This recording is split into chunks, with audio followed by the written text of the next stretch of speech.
आज की वीडियो में कोई भी कोटेशन नहीं है जो कि मैंने रिसेंटली अपने चैनल पे शुरू किया था, बट आज एक क्वेश्चन है कि क्या सिलिकॉन हमारे बालों के लिए हेल्दी है या फिर अनहेल्दी है। ये तो वीडियो में आगे डिस्कस हो गई। उसके साथ साथ हम बनाएंगे एक DIY हेयर ऑयल जो कि आपके बालों में ग्रोथ के साथ रीग्रोथ में भी आपको हेल्प करेगा। प्लस अगर आपके बालों में शाइन नहीं है, सॉफ्टनेस नहीं है, तो उसको रीगेन करने में बहुत अच्छे से हेल्प करेगा। और जब मैं आपको इसका मेन इंग्रेडिएंट बताऊंगी तो पता है आपके साथ क्या होगा। जैसे ये आप हो और ये आपका फ़ोन है और आप वीडियो देख रहे हो मेरा, ठीक है। जैसे इमेजिन करो, आपने जैसे ही इंग्रेडिएंट का नाम सुना, एक आवाज़ आएगी डिश, और आप सीधे अपने आप को किचन में पाओगे, क्योंकि आपको ऐसा लगेगा कि ये तो मुझे अभी ट्राई करना है। आप इतना ज़्यादा फास्ट और क्विकली इसे ट्राई करना चाहोगे क्योंकि इसका इंग्रेडिएंट इतना ज़्यादा सिंपल है और आपको बहुत अच्छा रिजल्ट भी देगा।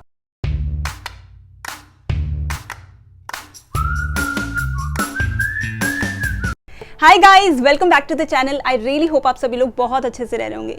अगर आप इस चैनल में फर्स्ट टाइम विजिट कर रहे हो तो आप सभी का भी बहुत सारा वेलकम। इस चैनल में आप देख सकते हो new video every Tuesday, Thursday and Saturday, जो कि होता है हेयर केयर और स्किन केयर से रिलेटेड। सबसे पहले बात कर लेते हैं कि सिलिकॉन्स है क्या।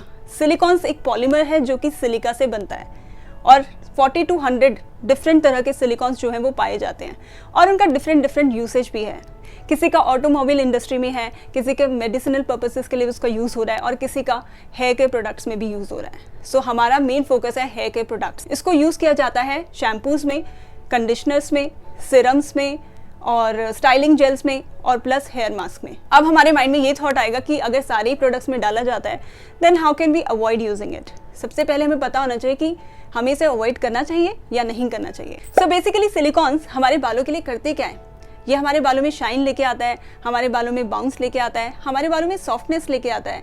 जिन लोगों के ड्राई और फ्रिजी बाल हो जाते हैं because of excessive heat styling जो है, साल में अगर आप एक बार कर रहे हो, 2 बार कर रहे हो, 3 बार भी कर रहे हो तो कोई भी आपको डैमेज नहीं देता क्योंकि आप इतना रेगुलरली नहीं करते। बट कुछ लोग वीक में 2 बार या कुछ लोग डेली भी या ऑल्टरनेट डेज बहुत ज़्यादा रेगुलर होते हैं। तो अगर आप बहुत ज़्यादा रेगुलरली करते हो तो फॉर श्योर आपके बालों में उसके रेपरकशंस यानी कि उसके जो भी साइड इफेक्ट्स हैं वो दिखेंगे, तो जिसकी वजह से आपके बाल बहुत ज़्यादा डैमेज हो चुके हैं। तो उसमें भी आपको सिलिकॉन बेस्ड चीज़ें हेल्प तो करती हैं। और तीसरा होता है अगर आपके बालों में UV रेस से जो डैमेज हो जाता है या UV रेस से आपके बालों को प्रोटेक्ट करता है। सारे तो फायदे हैं सिलिकॉन्स के, बट फिर भी ये क्यों सजेस्ट किया जाता है कि सिलिकॉन बेस्ड चीज़ें मत यूज़ करो। सिलिकॉन्स डायरेक्टली एक बार के यूसेज में आपको कोई भी हार्म नहीं पहुंचाएगा क्योंकि ये इन जनरल एक नॉन टॉक्सिक इंग्रेडिएंट है जो कि इन सारी की सारी चीज़ों में अवेलेबल होता है। बट फिर भी इसको यूज़ करने के लिए मना इसलिए किया जाता है क्योंकि अगर आप इसे बहुत लंबे टाइम तक यूज़ करते हो तो आपके बालों में एक फिल्म या फिर एक लेयर चढ़ा देता है, जिसकी वजह से आपके बाल बाकी जो चीज़ें हैं, कोई नेचुरल चीज़ें आप यूज़ करना चाहते हो, घर के बने हुए मास्क, घर के बने हुए ऑयल, ये सब यूज़ करना चाहते हो तो उसका 100% एब्सॉर्प्शन कभी कभी नहीं हो पाता अगर आपके बालों में उसकी लेयर चढ़ी हुई है तो। ये इसके पीछे एक लॉजिक है। Should we actually cut down silicon from our hair care और शुड वी नॉट। सबसे पहले मैं बताती हूँ जो कैटेगरी मैंने आपको बताई थी उसमें से सबसे ज़्यादा क्रूशियल और बेसिक चीज़ है जो कि हमें हेयर केयर में चाहिए, दैट इज़ शैम्पूज़। और सिलिकॉन इस तरह के शैम्पूज़ में यूज़ किया जाता है जो कि क्लेम करते हैं कि हम शैम्पू है ऑब्वियसली तो क्लेंस करेंगे स्कैल्प को और साथ के साथ एक कंडीशनिंग इफेक्ट भी देंगे। तो जो भी शैम्पू कम कंडीशनर होते हैं तो चांसेस हैं कि उस तरह के जो भी प्रोडक्ट्स हैं या शैम्पूज़ हैं उसमें सिलिकॉन होगा। हर शैम्पू इस तरह की चीज़ें ऑफर नहीं करता। तो आप चूज़ कर सकते हो दूसरे टाइप के शैम्पूज़ जो कि सिर्फ आपके स्कैल्प को क्लेंस करने के लिए यूज़ होंगे, क्योंकि शैम्पू एक बेसिक नेसेसिटी है, उसको हम कंप्लीटली कट डाउन तो नहीं कर सकते। Next is here mask. जो भी मार्केट में मिलने वाला हेयर मास्क है वो हमारे बालों को कंडीशन करता है, बट उसके साथ साथ उसमें बहुत सारे ऐसे भी केमिकल्स होते हैं जो कि हमारे बालों के लिए बिल्कुल भी हेल्दी नहीं है। हम उसे इजीली रिप्लेस कर सकते हैं घर पे अवेलेबल बहुत सारे डीप कंडीशनिंग मास्क से। मैंने इस चैनल में ड्राई और डैमेज्ड हेयर के लिए बहुत सारे deep conditioning hair mask already share किए हैं। अगर आप नए हो तो आप जाके उन्हें चेकआउट कर सकते हो। अगर आप ऑलरेडी हो चैनल पे तो आप समझ चुके हो कि मार्केट वाले हेयर मास्क को कैसे आप इजीली रिप्लेस कर सकते हो घर की बनी हुई चीज़ों से। Third is here serum. जो भी हेयर सीरम होते हैं उसमें चांसेस होते हैं सिलिकॉन के, क्योंकि वो जो होते हैं एक लीव ऑन हेयर सीरम होते हैं जो कि आप एंटायर डे अपने बालों में लगा के छोड़ देते हो। तो उससे क्या होता है, उससे आपके बाल जो होते हैं ऑल डे लॉन्ग बहुत ज़्यादा मॉइस्चराइज रहते हैं। तभी बोलते हैं कि लुब्रिकेंट के तौर पर भी बाकी इंडस्ट्रीज में यूज़ होता है। लुब्रिकेंट का मतलब वही होता है कि जो आपके बालों को एक मॉइस्चर देंगे। इसीलिए जो भी लीव ऑन सीरम्स हैं चांसेस है कि उसमें भी सिलिकॉन होता ही है। Instead of using readymade silicon based serums आप इजीली इसे रिप्लेस कर सकते हो आर्गन ऑयल से, जोजोबा ऑयल से और या फिर ऑलिव ऑयल से। ये हाईली मॉइस्चराइजिंग तो है हमारे बालों के लिए, साथ के साथ हमारे बालों में कई बार जो स्प्लिट एंड्स का प्रॉब्लम आ जाता है या फिर जो ब्रेकेज का प्रॉब्लम हो जाता है, तो उसको भी बहुत अच्छे से रिवर्स 100% नहीं कर पाएगा, बट प्रिवेंट बहुत अच्छे से कर सकता है। नेक्स्ट इज स्टाइलिंग जेल्स, जो कि मोस्टली बॉयज यूज करते हैं अपने बालों में स्पाइक्स वो सब करने के लिए। सो जो स्टाइलिंग जेल्स होती हैं उसको आप इजीली रिप्लेस कर सकते हो एलोवेरा जेल से। और एलोवेरा जेल मार्केट में आपको बहुत तरह की मिल जाएंगी, लेकिन जो aloe vera gel as a styling gel use की जा सकती है, उसकी कोशिश करना कि जो भी उसकी कंसिस्टेंसी है वो थोड़ी मोटी हो, उसमें एक स्टिकीनेस हो, एक ग्रीनेस हो। तो ऐसे भी ब्रांड्स अवेलेबल हैं जो कि मोटी कंसिस्टेंसी की प्योर फॉर्म में आपको एलोवेरा जेल प्रोवाइड कर रहे हैं, तो आप इस तरह के जेल्स को चूज कर सकते हो। नेक्स्ट आता है कंडीशनर्स। कंडीशनर्स में तो सिलिकॉन्स आपको 100% मिलेगा ही मिलेगा, बट कभी भी सिलिकॉन जब भी हमारे प्रोडक्ट्स में होता है तो वो एज इट इज सिलिकॉन नहीं लिखा होता, वो होता है इनमें से कुछ ऑप्शंस, बहुत सारे अलग अलग ऑप्शंस।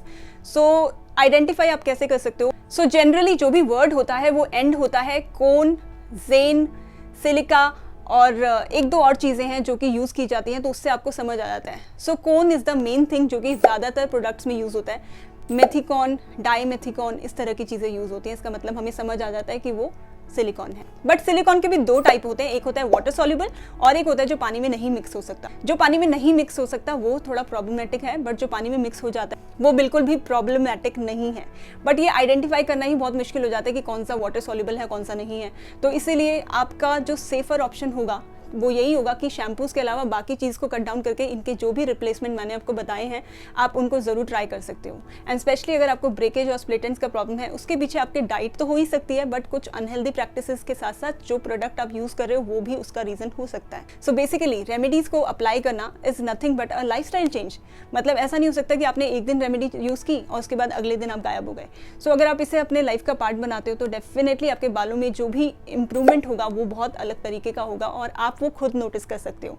इसके लिए आपको किसी और थर्ड या फोर्थ पर्सन की जरूरत नहीं है, आपको खुद पता चलेगा जब आपके बाल जो हैं वो चेंज होंगे और आप नोटिस करोगे, जब उन्हें टच करोगे आपको खुद से महसूस होगा। सो अगर आप चाहो तो आप ये सारी प्रैक्टिसेस फॉलो करके स्लोली एंड ग्रेजुअली अपने बालों में चेंजेस देख सकते हो। सो इन सारी चीज़ों को आप रिप्लेस कर सकते हो बहुत ही ईजी तरीके से इन सारे के सारे ऑप्शन से जो कि मैंने आपको बताए। बट शैम्पू एक बेसिक नेसेसिटी है, उसको कट डाउन करना या नहीं करना वो आपकी चॉइस है। और मुझे भी लगता है practically it is not possible कि आप हर चीज़ घर पे बना रहे हो। कभी कभी आपने होममेड शैम्पूज़ बनाए और अपने बालों को वो एक नेचुरल चीज़ें दे दी, वो एक आप कर सकते हो when you have time. But completely shampoos को कट डाउन कर लेना अपने रूटीन से वो हर किसी की बस की बात नहीं है, and it's not easy. But ये सारी की सारी बातें जो भी मैंने लाइफस्टाइल और हेयर केयर में बताई, ये सारी चीज़ें एक तरफ और ये सारी चीज़ें एक तरफ कि जो भी अल्टीमेट चीज़ आप अपने लिए फॉलो करोगे वो आपको सूट करना चाहिए। ये सबसे ज़्यादा अल्टीमेट ट्रूथ है हेयर केयर का या स्किन केयर। जो भी चीज़ आप अपने लिए ऑप्ट करोगे वो आपको सूट करना चाहिए, और जिस चीज़ का गो है आपका स्कैल्प, आपके हेयर, आपकी स्किन ने आपको दे दिया ना, तो वो हाईएस्ट अथॉरिटी है, तो वो सबसे ज़्यादा इंपॉर्टेंट है। आपको थोड़ा बहुत एक्सपेरिमेंटल तो होना ही पड़ेगा, क्योंकि जब तक आप चीज़ें ट्राई नहीं करोगे आपको समझ नहीं आएगा कि आपके बालों के लिए और आपकी स्किन के लिए क्या अच्छा है और क्या काम करता है। तो ये सब आप थोड़ा बहुत करते रहो, ट्राई करते रहो। जो भी चीज़ें आपके स्कैल्प और बालों को सबसे अच्छी लगती है आप उसे अपने हेयर केयर का पार्ट ज़रूर बना सकते हो, और आपके बाल हेल्दी होंगे, इम्प्रूव होंगे, और इसमें कोई डाउट है ही नहीं, ये फॉर श्योर हो सकता है। आई होप मैंने अभी तक आप लोगों को जो भी इन्फॉर्मेशन प्रोवाइड की है आपको अच्छी लग रही है, यूजफुल लग रही है, कुछ लगा कि हाँ भाई कुछ अच्छा देखने को मिला। सो अगर इसका आंसर है यस, तो इस वीडियो को ज़रूर लाइक करो, चैनल को सब्सक्राइब करो और बेल नोटिफिकेशन पे ज़रूर क्लिक करो, जिससे कि आने वाला कोई भी नेक्स्ट वीडियो आप बिल्कुल भी मिस ना कर सको। So now let's get started with the remedy. So guys, इस हेयर ग्रोथ ऑयल को बनाने के लिए जो मैंने मेन इंग्रेडिएंट यूज़ किया है वो आपको एक नेचुरल सिलिकॉन यानी कि प्लांट बेस्ड सिलिकॉन देगा। सो इससे हमें ये तो क्लियर हो गया कि हमारे सिलिकॉन से रिलेटेड जितने भी बेनिफिट्स थे वो वाला बेनिफिट हमें इस वाले इंग्रेडिएंट से मिल जाएगा। उसके साथ साथ ये आपको हेयर रीग्रोथ और हेयर ग्रोथ में भी बहुत अच्छे से हेल्प करेगा, क्योंकि वो इंग्रेडिएंट है कैप्सिकम। और कैप्सिकम एक पेपर फैमिली में आता है, उसको बेल पेपर बोलते हैं ना, तो वो पेपर फैमिली में आता है। अब जैसे ब्लैक पेपर है वो भी एक पेपर फैमिली में आता है। और ब्लैक पेपर कितना अच्छा है रीग्रोथ के लिए, ये मैंने अपनी पहले की वीडियो में आप लोगों से डिस्कस किया है। आई थिंक वो मैंने 5 to 6 मंथ्स अगो कुछ तो अपडेट किया था। सो ये तो क्लियर है कि ये भी हमें रीग्रोथ में हेल्प करेगा, क्योंकि इसमें काफ़ी कुछ सिमिलैरिटीज़ हैं जो कि ब्लैक पेपर में भी होती है। उसके साथ साथ इसमें होती है सर्कुलेटरी प्रॉपर्टीज़, मतलब कि हमारे स्कैल्प में ब्लड के सर्कुलेशन को एनहांस करता है, और जितना अच्छा ब्लड का सर्कुलेशन हमारे स्कैल्प में होगा उतना ही हेल्दी और अच्छी हेयर ग्रोथ हमें देखने को मिलेगी। सो ये तो क्लियर हो गया कि जो भी हमारा मेन इंग्रेडिएंट है ये हमें बहुत अच्छे फ़ायदे देने वाला है सारी की सारी चीज़ों में, चाहे हेयर ग्रोथ है, चाहे हेयर रीग्रोथ है, और चाहे वो है हमारे बालों में सॉफ्टनेस और शाइन। उसके अलावा मैंने इसमें एक और छुटपुट इंग्रेडिएंट यूज़ किया जो कि हम प्रिपरेशन प्रोसेस में ही डिस्कस कर लेंगे। इस ऑयल को बनाने के लिए जो मैंने अपना बेस ऑयल यूज़ किया है that is olive oil. Olive oil की कंडीशनिंग प्रॉपर्टीज़ हम सभी को पता है बाय नाउ। अगर आपने चैनल पे बहुत सारे मेरे हेयर स्पा देख लिए हैं तो आपको पता ही होगा कि हमारे लिए ऑलिव ऑयल कितना अच्छा है। हमारे बालों में डैमेज है, अगर हमारे बालों में स्प्लिट एंड्स है, अगर हमारे बालों में ब्रेकेज का प्रॉब्लम है तो सबसे पहले मैंने यहाँ पे लिया है जो कैप्सिकम दैट इज़ कायन कैप्सिकम। ये एक स्पीशी होती है कैप्सिकम की, छोटी वाली जो आती है शिमला मिर्च लंबी वाली, वो मैंने यूज़ किया है। अगर आपके पास ये है तो बहुत अच्छी बात है, ये नहीं है तो कोई बात नहीं, आप इसमें रेड वाला जो आता है रेड बेल पेपर आप वो भी यूज़ कर सकते हो। अगर आपके पास रेड भी नहीं है, ग्रीन वाला है जो नॉर्मल आती है शिमला मिर्च, तो आप वो यूज़ कर लेना, ठीक है। तो मैंने यहाँ पे हाफ कायन कैप्सिकम जो है वो ले लिया। इसको मैंने पहले छोटे छोटे पीसेस में काट लिया और उसके बाद मैंने गैस पे रखा अपना ऑलिव ऑयल। ऑलिव ऑयल मैंने यहाँ पे 30 ml लिया। उसके बाद मैंने इसमें ऐड किया अपनी चॉप्ड कैप्सिकम्स। अब हम इसमें डालेंगे एक और इंग्रेडिएंट जो कि बहुत अच्छा है फॉर हेयर ग्रोथ। इसमें होता है नेचुरल कैरेटीन, तो हमारे बालों को कंडीशन ये भी करेगा और उसके साथ साथ हेयर ग्रोथ में बहुत अच्छा है। And that ingredient is hibiscus यानी कि गुड़हल। और ये बहुत ज़्यादा इजीली अवेलेबल होता है, इसके कहीं ना कहीं जगह जगह पे पेड़ लगे होते हैं। अगर आपके पास पत्ते नहीं है तो कोई बात नहीं, आप इसका जो ग्रीन लीफ पाउडर आता है ना, आप वो भी यूज़ कर सकते हो, ठीक है। तो पहले मैंने कैप्सिकम को पकाया होगा थोड़ी देर के लिए, मतलब उतनी देर के लिए जब तक कैप्सिकम हल्की हल्की ब्राउन ना हो जाए, क्योंकि हमें ये भी चाहिए कि कैप्सिकम की जितनी भी ज़्यादा अच्छी अच्छी क्वालिटीज़ हैं वो अच्छे से वहाँ पे ट्रांसफ़र हो ऑयल में, तभी तो हमें ऑयल का बेनिफिट मिलेगा। तो सबसे पहले मैं क्या करूँगी, मेरी जो हिबिस्कस लीव्स है मैं उसको वॉश कर लूँगी। उसका जो भी एक्स्ट्रा मॉइस्चर है उसको मैं कोई भी टिश्यू पेपर लेके ऐसे ऐसे उसको प्रेस करके उसका जो भी एक्स्ट्रा पानी चिपका हुआ है उसके ऊपर वो टिश्यू में शिफ्ट हो जाएगा। बेसिकली वो सूख जाएंगे अच्छे से, जिससे कि जैसे ही आप उसे ऑयल में डालो तो आपको इस पटर पटर सी आवाज़ें ना आए। और ऑयल ऐसे में ख़राब भी हो जाता है कभी भी, अगर आप एक्स्ट्रा मॉइस्चर वाली चीज़ें यूज़ कर रहे हो, किसी चीज़ को आपने वॉश किया और गीला ही डाल दिया तो ऑयल जल्दी ख़राब होने के चांसेस होते हैं। तो इसीलिए आप इसको पहले अच्छे से टिश्यू से वाइप आउट कर लो और उसके बाद आप इसे यूज़ करो। उसके बाद मैंने क्या किया, यहाँ पे छोटे छोटे पीसेस में इनको तोड़ लिया। छोटे छोटे पीसेस में तोड़ने से क्या होता है, आपका जो भी एब्जॉर्प्शन होता है ना वो थोड़ा जल्दी हो जाता है। इंस्टेड ऑफ पुटिंग पूरा पत्ती, तो आप इसे छोटा छोटा तोड़ लेना और उसके बाद आप इसे डाल लेना अपने ऑयल में। सो आप इसे पकाओगे फॉर अनदर 2 to 3 minutes, जिससे कि अच्छी क्वालिटीज़ जो भी हिबिस्कस लीव्स हैं वो भी अपने ऑयल में छोड़ती जाएँ। उसके बाद हम कर देंगे गैस ऑफ और हमारा जो भी ऑयल है हम इसको साइड में रख देंगे और उसके बाद हम इसे ठंडा होने देंगे। आधा घंटा 1 घंटा उतना तो लगेगा।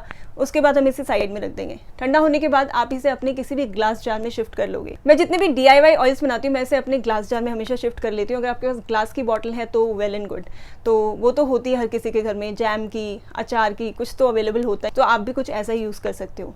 उसके बाद मैंने इसे छन्नी से छान लिया। सो ये हमारा आज का DIY हेयर ऑयल बनके हो चुका है रेडी।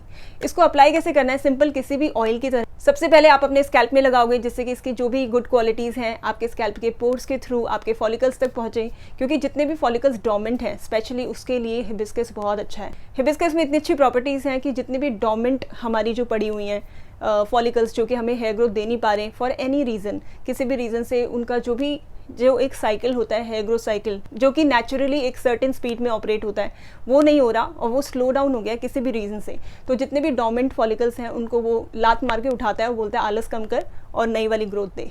सो इसीलिए जो भी कैरेटिन रिच हिबिस्कस है वहाँ पे भी हमें बहुत अच्छे से हेल्प करता है, ठीक है। सो हमने यहाँ पे क्या किया, अच्छे से मसाज कर ली और उसके बाद आप इसे कितनी देर तक रखोगे, आप चाहो तो आप इसे 3 से 4 घंटे रख सकते हो या फिर आप इसे ओवरनाइट भी रख सकते हो। ये मैं आप पे छोड़ती हूँ, आपकी मर्जी है, जो भी आपका स्केड्यूल आपको अलाउ करता है आप उस हिसाब से कर सकते हो, ठीक है। उसके बाद आप अपने जो भी आपका रेगुलर शैम्पू है उससे आप उसे कर लोगे वॉश ऑफ। अब इसकी शेल्फ लाइफ कितनी है, मैंने यहाँ पे अपने बालों के हिसाब से एक बारी का बनाया था तो 30 ml चल गया। अगर आपको इसका वीकली बनाना है तो आप इसे 3 गुना बना लेना। सो मैं सजेस्ट करूँगी कि आप इसका वीकली बैच बना लो। सो आप कभी भी जो भी आपको टाइम मिलता है वीकेंड में आप एक बार बना लेना और पूरे वीक में आप उसे यूज़ कर सकते हो। वीक में 2 या 3 बार ही यूज़ करते होंगे आई थिंक। और जब भी आप शैम्पू करोगे उससे पहले ऑयलिंग करके you can use it. So guys आप इसे ज़रूर यूज़ करना और जिन लोगों के बाल ड्राई और डैमेज्ड हैं वो अपने स्ट्रैंड्स में भी ज़रूर अप्लाई करना, क्योंकि ये सिलिकॉन का एक नेचुरल सोर्स है और बिल्कुल प्लांट बेस्ड सिलिकॉन है। तो आपको सारे के सारे बेनिफिट्स जो मैंने इस वीडियो में डिस्कस किए हैं about silicon, I think that was very important, क्योंकि सिलिकॉन को बहुत ज़्यादा बदनाम किया जा चुका है लेकिन सिलिकॉन का एक स्लाइट ड्रॉबैक है या लिमिटेशन कह लो, जितने भी मार्केट बेस्ड सिलिकॉन्स हैं। आई होप मैंने जो वीडियो में आपको एक्सप्लेन किया है आपको शैम्पू चूज़ करने में थोड़ी बहुत हेल्प हो जाएगी कि हाँ ये सही है ये सही नहीं है, जिससे कि आप एक हेल्दी प्रैक्टिस, अगर आपका झुकाव है नेचुरल चीज़ों में तो हो सकता है कि आप ये एफर्ट लेना चाहोगे, और अगर नहीं भी है तो कोई बात नहीं, जो आपको सबसे ज़्यादा सूट करता है that is always best for you. So वो आप चूज़ कर सकते हो, लेकिन हाँ ट्राई नहीं करोगे तो आपको पता नहीं चलेगा कौन सी चीज़ें सूट करती हैं और कौन सी नहीं करती। तो कई बार हम होता है ना, हम डरते हैं किसी पर्टिकुलर चीज़ को हम ट्राई करते हैं और वही यूज़ करते रहते हैं। सो थोड़ा बहुत ट्राई करो नई नई चीज़ें, फॉर श्योर आप अच्छी चीज़ें एक्सप्लोर कर पाओगे अपने हेयर केयर में और अच्छे से अपने बालों का ध्यान भी रख पाओगे। सो आई होप आपको आज का वीडियो लगा है अच्छा। If the answer is yes, इस वीडियो को लाइक करना, चैनल को सब्सक्राइब और बेल नोटिफिकेशन पर ज़रूर क्लिक करना। अब मैं मिलूंगी आपसे नेक्स्ट वीडियो में। Till then bye.